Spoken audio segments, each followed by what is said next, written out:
right where we were at.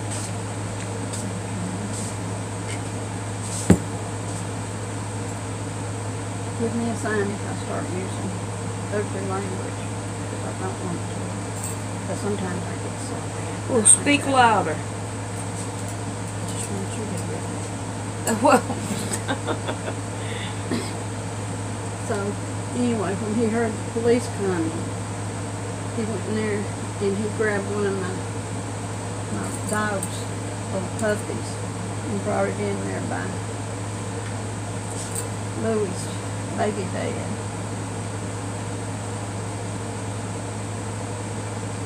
And he took the dog by its little bitty head. And his hands were big, and that little puppy was just about 2 weeks old. And he just took it and he says, "All right, you see this puppy? Look at Louie." And he put his hand over the top of Louie's head. He didn't really touch him, he just put his hand up to show him how big his hand was to Louie's head. And then he took the dog, the puppy, and slung it like this over him by the head. Broke the puppy's neck. He said, "Now that's what's going to happen to him if you go out here playing." man, that ain't right. Understatement ain't right. Understatement of the... Well, you know what I mean. But what was I going to say when Moses came to the door when Ross and the policeman? "Oh, I'm so sorry.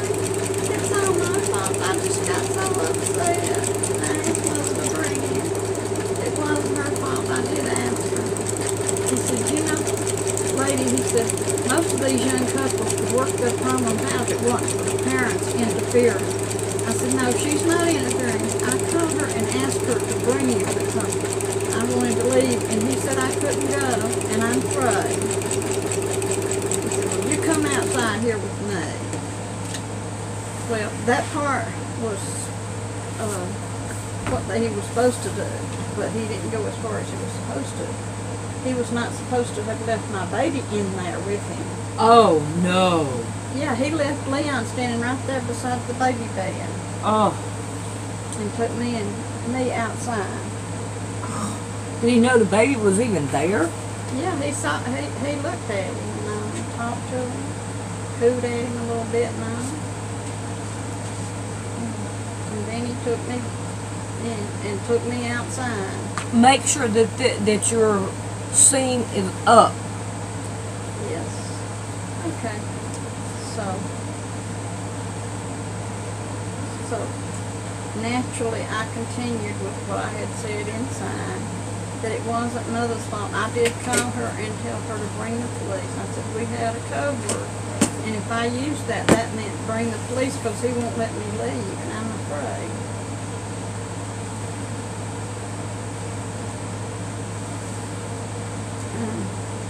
He said, "And what was the code word?" I said, "Everything's really fine. I just want y'all to come up for a while."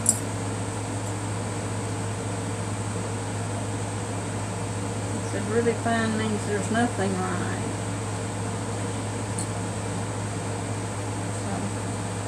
I know you was telling me one time about you beating him with a shoe.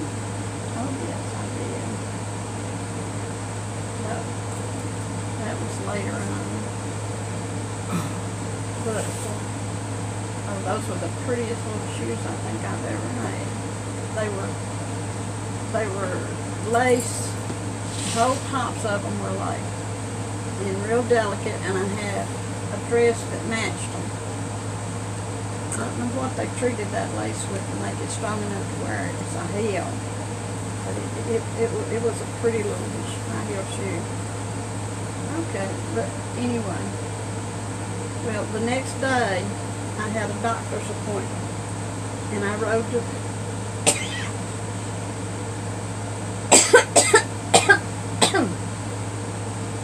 the bus stop with Leon and his co-workers. They picked him up every morning going to work, and when I had to go to the doctor, I'd ride to the bus station with them. And then I'd wait for the bus, and then I'd go on up and see my doctor.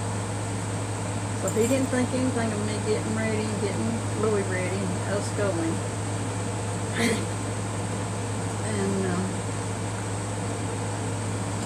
the police station was right around the corner from the bus station. So I went around there the next morning, and he said, well, how are you this morning, little girl? I see you got out of the house. I said, yeah. I said, I have a doctor's appointment. And he thinks he won. I said, okay, I need to tell you a couple of things you didn't know last night, and I certainly couldn't tell you. But I think you'll understand why I turned face and told the lie that I did about everything being okay. And he said, okay, I'd like to know this, and that's why you did it. I said, well, just before you came in, I said, if you had gone over and looked behind my husband, you'd have seen a little dead puppy laying there on the cabinet behind him. He said, why is there a dead puppy laying on the cabinet behind him? I said, because when he heard you coming in, up the end of the street, I said, he went and got one of my dog's new puppies, just about 2 weeks old, and he was holding it by the neck, and just before you got out of the car, he took it and slung it and broke the puppy's neck, and his other hand was laying on Louie's head. And he said, now you see what'll happen if you try to leave with me? And I said, do you think I'm going to try to leave? And I said, brother-in-law, you took me outside so I'd be safe, but you left my baby laying there under his hands. I said, that's why I lied. I said, I'm a real good liar when I have to do. Yeah, especially when it comes to a child. He said, lady, I don't blame you. He said, I'm sorry. He said, that was my mistake. But he said, I'll make sure all the police know nothing. That if they take the wife out, they are to take any children outside with them. Yep. That would be the smart thing to do. I took that pen out and I didn't want. And he saw me a bunch of other times. You might get on the bus and he'd come out and talk to me. And he'd say, lady, even though that's over and y'all are together, he said, it's not too late for us to get him and put him actually in jail for threatening murder of an infant. Yeah. He said, we can still do that. But I just may come back to you and I tell you to do it. I said, because I am leaving him, period, and I'm going to live with my grandparents. And I said, I'll have a good bit of protection there, but still, I can't protect him all the time. And y'all are a long way from there. Yeah, but they didn't have, you're not allowed to carry a gun back then. No, I could have gotten it. Well, in fact, I did most of the time. I carried a Derringer. Derringer. Yeah, I had to. Dillinger was the bad guy. Derringer was the boom boom. Yeah. One of Grandpa's friends, who was a policeman, I had met him with Grandpa a number of times now. And he came by the house one day, and he told Mother, he said, your daddy, talking to Mother, talking about Grandpa, wants me to take her to the firing range and teach her how to shoot. He said, do you have any objections? He said, I told him I'd have to get permission from you to do it. And she said, if that's what my daddy wants, she said, that's what we will do. I said, if he sent you, and he told me that somebody was going to come by and get Pat and take her out to the firing range. So she said, I already know about it.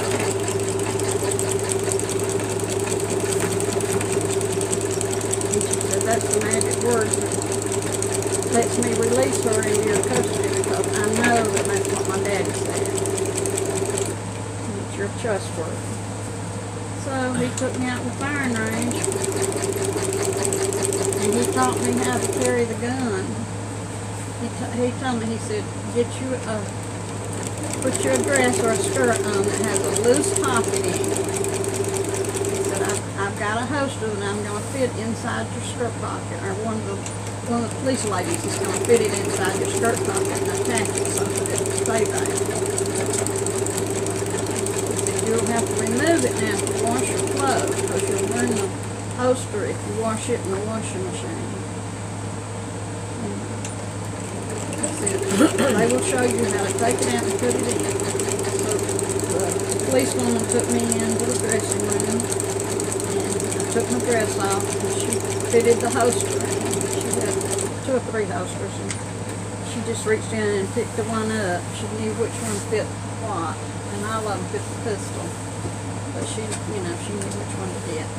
So she fitted in the skirt pocket. And he said, now, I don't want to see you out on the street without this in your pocket. Yeah. You ought to have one say that now. Yippee! Yeah. So You ain't going to. No. Let me have control of this. okay. I was watching you trying to figure out. No. I gotta have control of it. Well, I'm cutting it. Okay.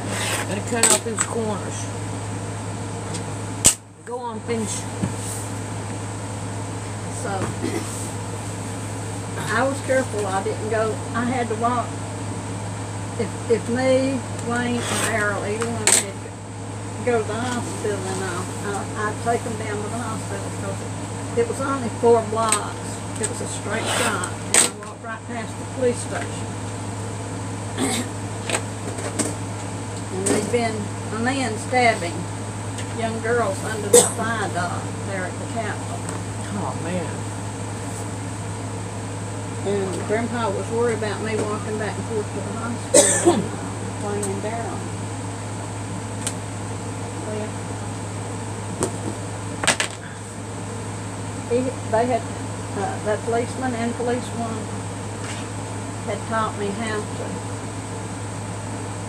go with my hand on the gun and part of my hand outside of the pocket. And I could flip the safety on it and pull it out at the same time. I was fast with that gun. They made sure I was before he took me back home. And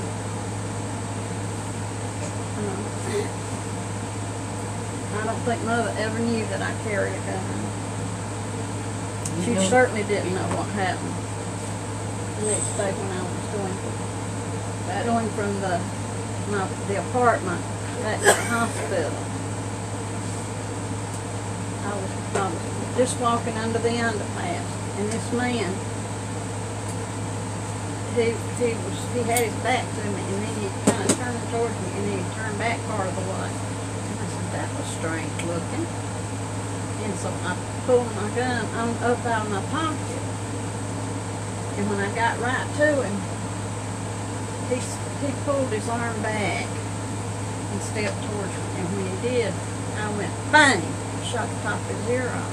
Oh man. You didn't go to jail for that? No, police came piling out of the police station right there, and about 8 feet of me. And I said, I'm sorry. He scared me. And police were trying to get me away from there. And the one that had given me the lessons in the pistol came out. He came out and he saw who I was. And he knew I was the one that shot him. I mean, you know, obviously this guy standing there with blood all over. I'm sorry. I don't know what happened. Oh my goodness, what happened? You know, I was just all torn up. And he said, young lady, you have no business being here.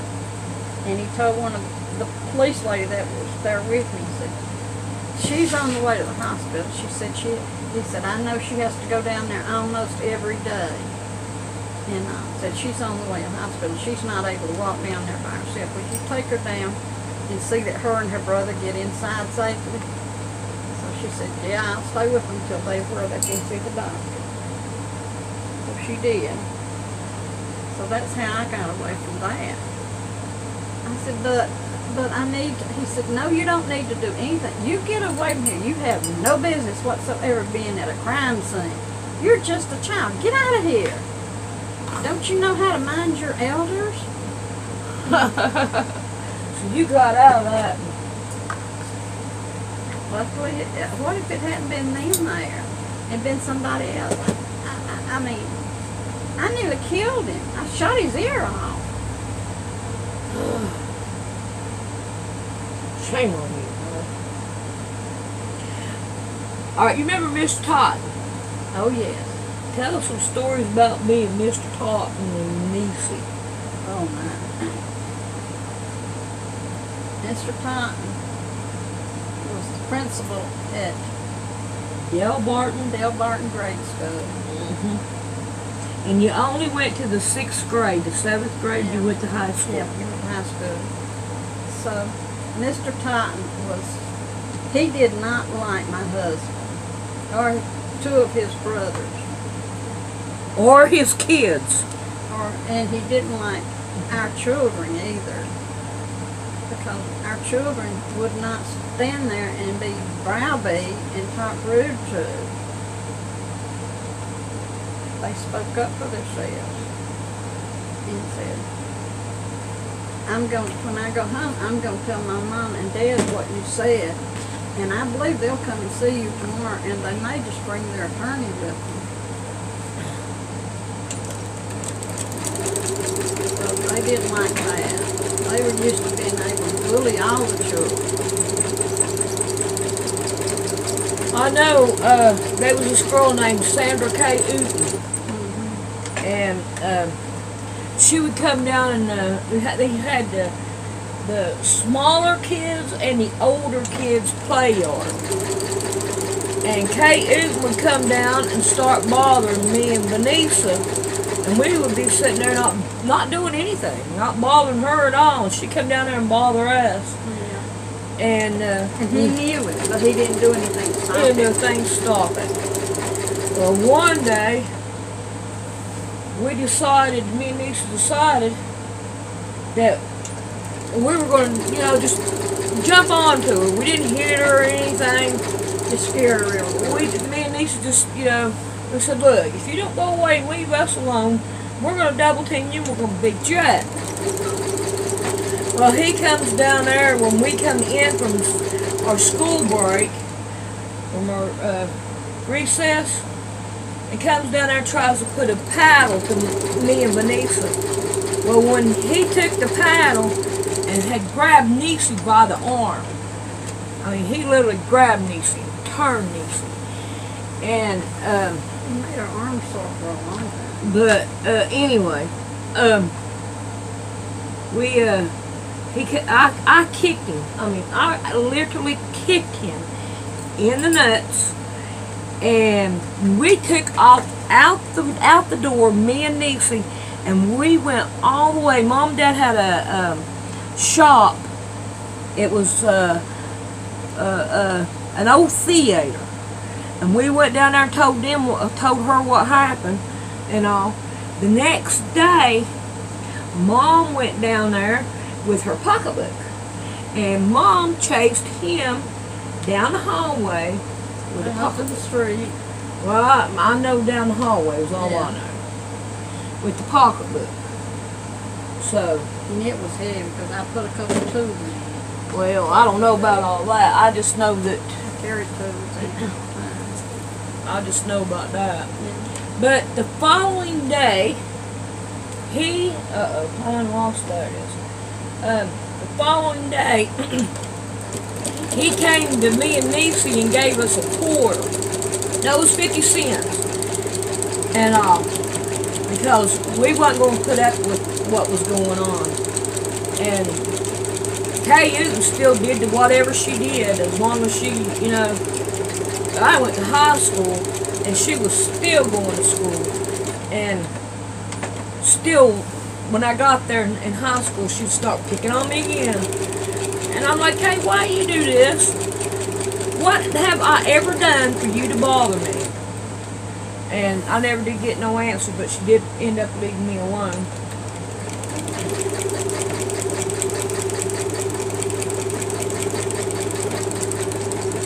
Well, the little two-bit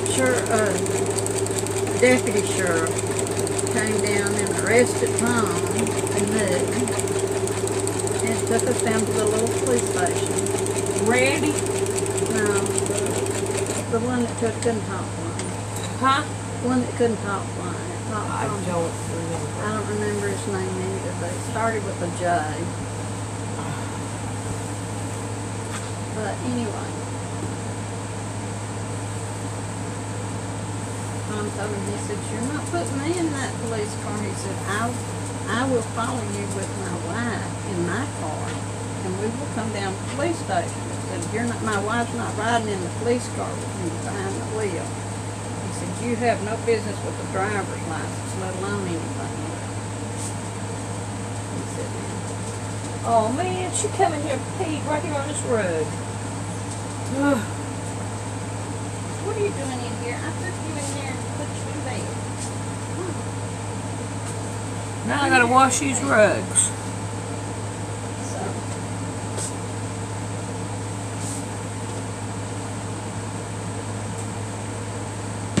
Mr. Justice, he came in then. He was going to swear a warrant against us. Me for chasing him down the hall and down You the mean- street.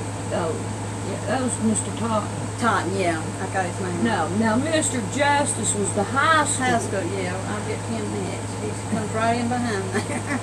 But I get their names mixed up still. I never had much to do with either one of them except when I was mad. But anyway, he was going to swear out a warrant for us coming to the school and raising a disturbance. I said, "All I want to know from you," and I said, "I called and told your secretary I wanted to know why you jerked my daughter around by her arm and hurt her arm." I said, "That's a very simple thing, and I think you owe us an explanation. What did she do that caused you to do that? I don't have to tell you anything. I'm the principal. The children under my control when they're there at the school." I said, "They're not going to be there much longer." So, anyway, Tom was standing there beside me, and I was sitting in the chair, and he kept clenching his fist. And both Randy and the other guy knew Tom because they grew up together. And they were both waiting for Tom to swing at him. And Randy grabbed Tom's arm as Tom swung at him. And he picked Randy up, which Randy weighed about 50 pounds more than Tom did. And Tom picked him completely up, and he was hanging over his shoulder. Randy was hanging over Tom's shoulder where Tom had put such a powerful throw in his fist till it picked Randy up off the floor. And he said, "Tom, do you realize if you'd have hit that old man and instead of raising me up off the floor, you'd have killed him?" He said, "Blanky Blank should be dead. You don't have any business going around hitting and hurting on people's children." He said, he's supposed to be trusted with their safety, not their injury." Yeah. Well, he was mad. And I made up my mind when I saw Tom wasn't going to land a blow on me. I was going to grab the telephone. It was one of those old-fashioned heavy ones, come in 2 pieces.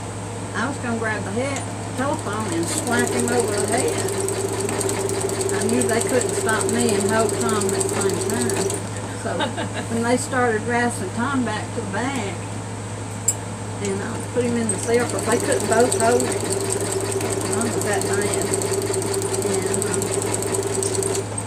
I grabbed the phone, and when I did, Randy run back in and jumped over the little assistant deputy and grabbed the phone and pushed it back down. Mashed my finger to it. I said, "I'll get him yet. I'll get him." Well, they had no business doing me and Niecy that way. No, they didn't. I mean, I remember old Miss Osborne going, I can never get that woman out of my head. You ain't never gonna, I cannot get her out of my head. Yeah. She was one of Tom's teachers. Yeah. That's why she was so mean to y'all. Because she'd sit there in front of the class and she'd darn her underwear. She darned her underwear in class? Yeah. And Oh, you know God. what kind of underwear they had. She looked like that she could be a whore when she's younger.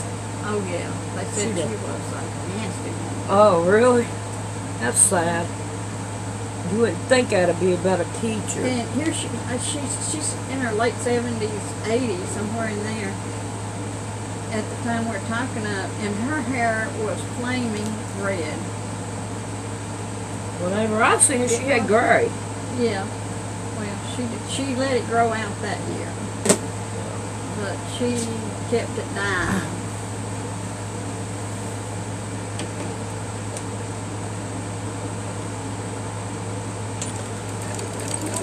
I told her, I said, it looks like you would want to change your reputation at your age. I said, yes, your reputation is still following you around. And you say, Miss Osmond's school teacher? Oh yeah, you know she was the town. I said, well, that's what she certainly looks like, and she talks like. Yeah. So I said, your reputation is still following you and keeping up with you. She didn't care. No, she didn't.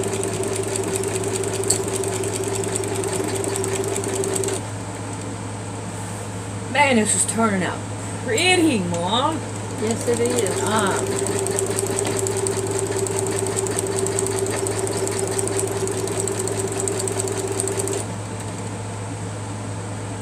I'm liking it. I'm liking it. And you see, I'm really not paying that much attention to what I'm doing. And I ought to.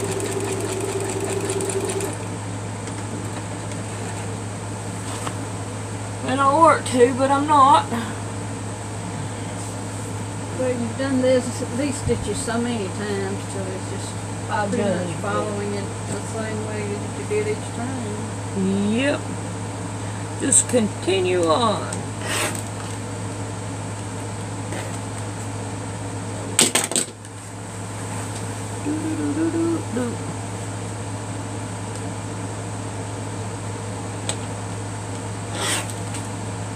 I think it's turning out beautiful. Yeah. Boy, I wish you'd be a little more careful throwing those over there because you nearly knocked that off. What? Do what now? You nearly knocked your thingamadoo off up there. Oh,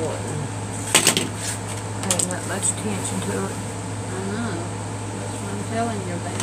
Yeah, I need to watch what I'm doing.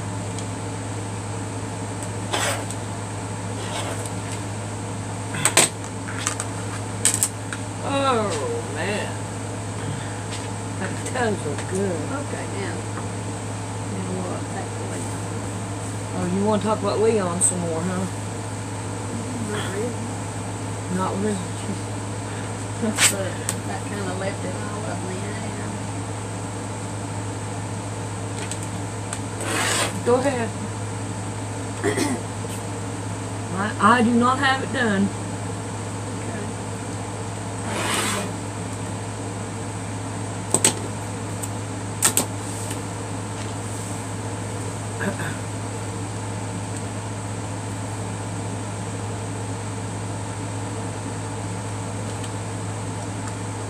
Go ahead, Mom.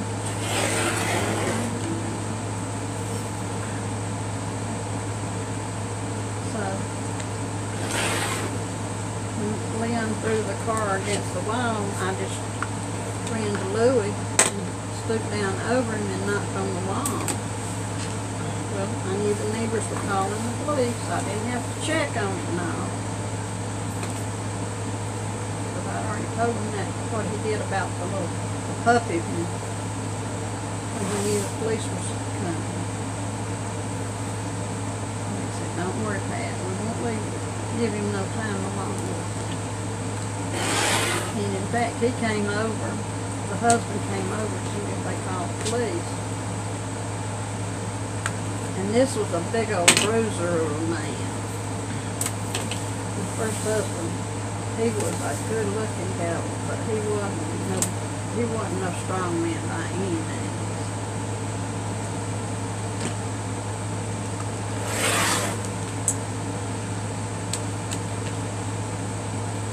I neighbor's husband came over, and he stayed with me till the police got there. And like I said, we were only 4 blocks from the hospital, which made us about 3 blocks from the police station.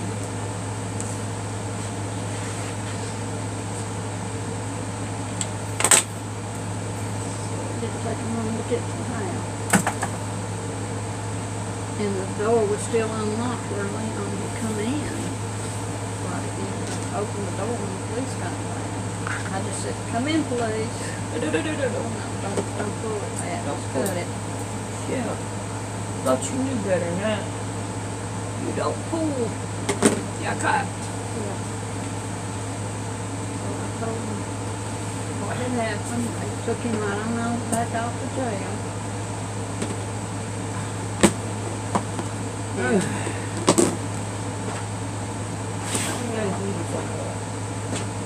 I got enough to go away. I know that one.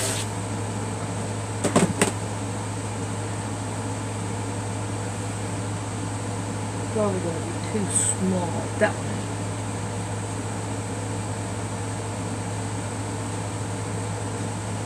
Ooh, I think I got enough of these to use this on the outside. So, yep, I'm going to sew all these together. 1, 2, 3, 4, 5. Put that one if I don't think I'm going to need it. I can always get it if I need it. So, alright, go ahead, Mom.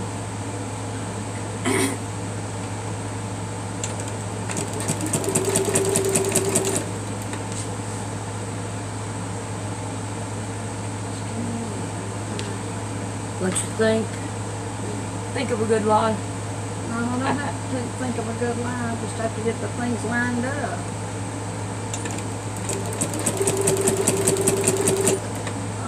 I know. So as the policeman started taking Leon out the door, he was tall man, he was over 6 feet tall. He just kind of slooped down just a little bit, and he picked up one of the little toy metal cars, you know, like the hot rods. Yeah, Hot Wheels. Hot Wheels, yeah, that's what it's called. Like Hot Wheels. And he threw it at Louie, made a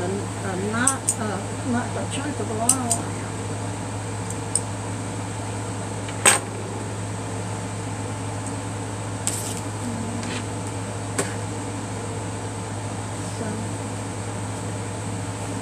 The policeman grabbed on Leon's hand and twisted it up behind his neck.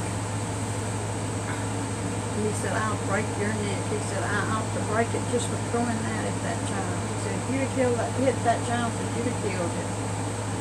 What do you think I was doing? He admitted it. Admitted wanting to kill a kid. His own kid. That's crazy.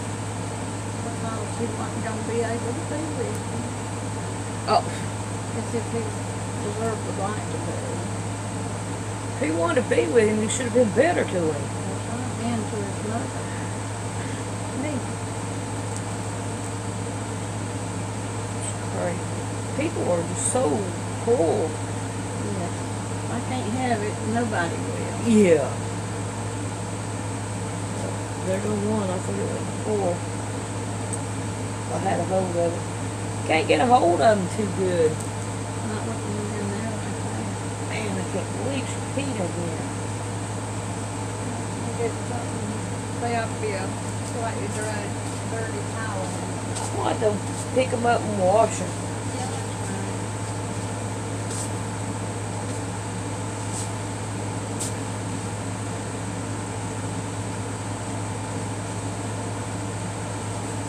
Alright, I think I'm going to take a break. And then I'm going to come back and finish this. I need a break. So we'll be back in a little bit and we'll finish this up.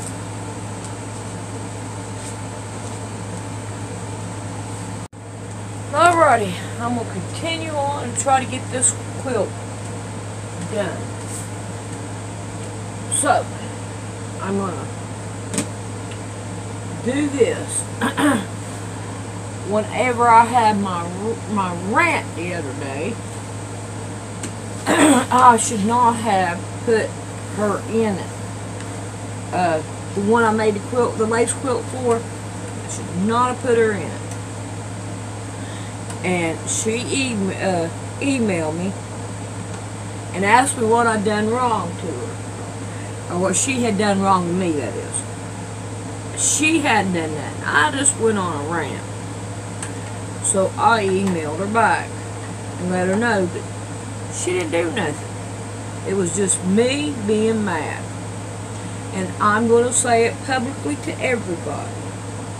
I am sorry that I did you that way. I did not mean to do that. I was mad at that girl because she sent a nasty letter to me. And I didn't like it. And I just let my mouth override my brain. Okay? So I just want you to know, and I'm going to tell everybody, I'm the one that did wrong. She did nothing. Okay? So I'm going to go ahead and I'm going to pin this thing all the way around. I'm going to sew it down. And then we'll come back and we'll pin the other side. And everything. Get it done. I think it's turning out beautiful. And I can't take a picture of it until tomorrow because it is dark outside. So I can't do nothing, no pictures till tomorrow. But it is turning out beautiful. I am really happy with it. I just gotta watch these pins whenever I'm doing this because they will come out of it and all, and I don't want them to come out. I want them to stay in. So when I go to sew it down, but I just want everybody to know what kind of stupid I did. And I didn't mean to do it. And I do feel bad about doing it. I let my mouth override my brain. Alright, I hope you forgive me. Please forgive me. I didn't mean to do that. Alright. So I'm going to get off here. I'm going to finish this up. And we'll be back.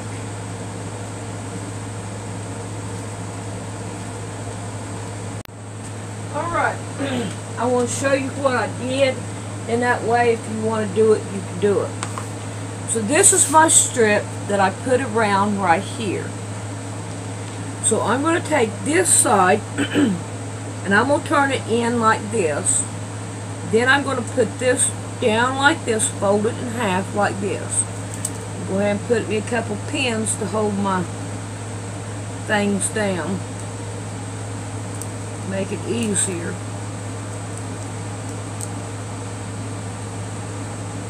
Alright, now I'm going to sew it all the way around. When I get to the very end, I'm going to start right here and sew that way. So like this right here, all the way around until I get to the other end. I'm going to take this one right here, it's going to be folded like this. I'm going to take this end off. I'm going to slide it right in there like this, and then I'm going to sew it down. This way, when you take and have it like this, then all you have to do is take and turn it around this way and start pinning it down all the way around. And then it'll make a pretty quilt. Now let me show you the corners. So when you do a corner. Alright, let me get this side of here. Now, when you sew to a corner, say we're at a corner, and you go to do it, you want to take this right here and turn it to where it is even this way and going straight this way. So you have like a triangle here, okay? So when you go around it, then it will be straight. Now, here I am at my corner. So what I'm going to do is go on down, put me some pins here, all the way down. Now what I'm getting right here at this corner, I'm going to take it and turn it down, and then I'm going to turn this one right here, right down even with it, and give it a pin down.